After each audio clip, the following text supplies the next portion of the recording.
And even an Elon Musk won't be remembered in 20 years. So that's why I say, you were talking about following these women or following money Twitter.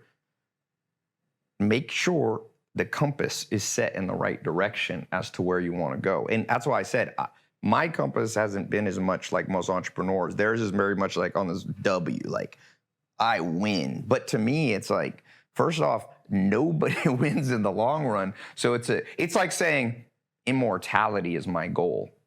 And some entrepreneurs do say that. They call that legacy, which I think is an incorrect goal. Legacy, my ass. Hormozi talks about that as well. What, just legacy? The fact that nobody's going to be remembered in 2-3 generations. Right. So fighting for a legacy is almost a useless cause. And you need to be going more so for fulfillment, enjoyment. Now he's a little bit of a, I guess, oxymoron in this situation because he's so focused on business and enjoys it so much. But I'm curious, we talked about kind of like the misinformation, different people out there. Hormozi is one of the guys that I really like and think puts out good stuff. What are your thoughts on him? You know, honestly, I've watched so few people. People ask me about all these people. Like I told you, I do my tribe thing. It's like 150 people in my tribe, and I pretend everybody else is a hologram. From what I've seen of Hormozi, or he seemed, look, anybody who gets to the top's usually really sharp. So for me, and most people are always, I look for something I can agree with people, with anybody. When I think about Joe Biden or Donald Trump, my brain goes, since I think they're kind of a hologram in a sense, I'm like, what's the actionable lesson for myself?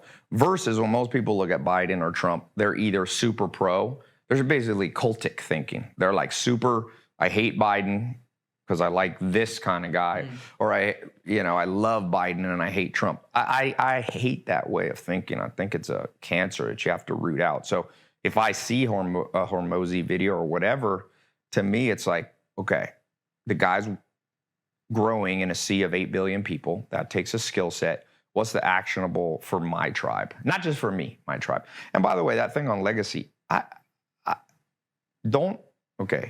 extreme. Super into legacy is too extreme. Thinking there is no legacy. There actually is. The middle line is bloodline. You will be remembered through your bloodline. And you won't be remembered as a person, as we generally don't remember our great-great-grandparents, but you do live forever through your bloodline as long as planet Earth doesn't blow itself, out of the universe, some nuclear event. But bloodline is actually the purpose of life. That's why you asked me the 4 pillars, and I said sometimes I have what I call Bravo 7 too. There's also 7 things, which is 4 pillars is an easy way to remember, but part of Bravo 7, your bloodline is the most important. That's what Elon Musk is saying about having kids and humanity. So I think that the fine line is you don't search for individual legacy and you don't become a nihilist where you're like nothing's important. You thread the needle by saying, bloodline. And to me, remember, there's this old proverb, there's a friend that's closer than a brother.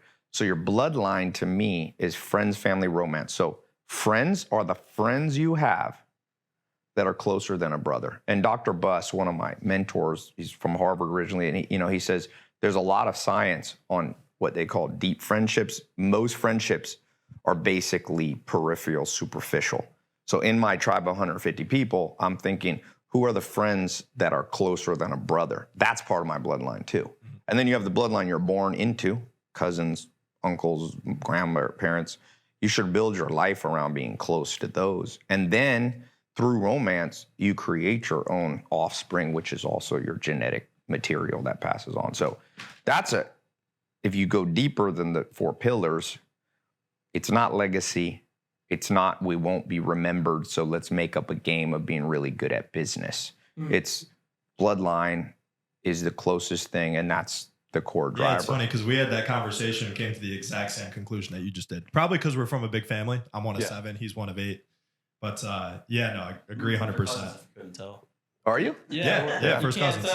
No, one of my questions. Well, first off, like you had a ton of success, like we talked about a little bit off camera with SMMA, which was like one of your core info products. So I'm imagining you have this massive community of people who've bought info products from you. If I had to guess, like most entrepreneurs in general struggle with what you just talked about, which is bloodline. And so how do you feel like, do you feel like that is true, or do they struggle in another area? And then how can you serve that audience where they're at? You mean, do I think the average entrepreneur? Well, I think they make up business as a game to mask their, like you were saying earlier, emotional problems with relationships or bloodline, and just not being able to function in that area. Yeah, I think so. To answer your question, let me give you a short and long answer. The short answer is yes, don't do that, which is create a delusional game and forget bloodline. So it's like money, and it's like, I love money, and you know what that's called? Goal hijacking. Hey guys, if you enjoyed this short clip, check out the full interview here. And if you want to see more clips from this episode, check it out right here.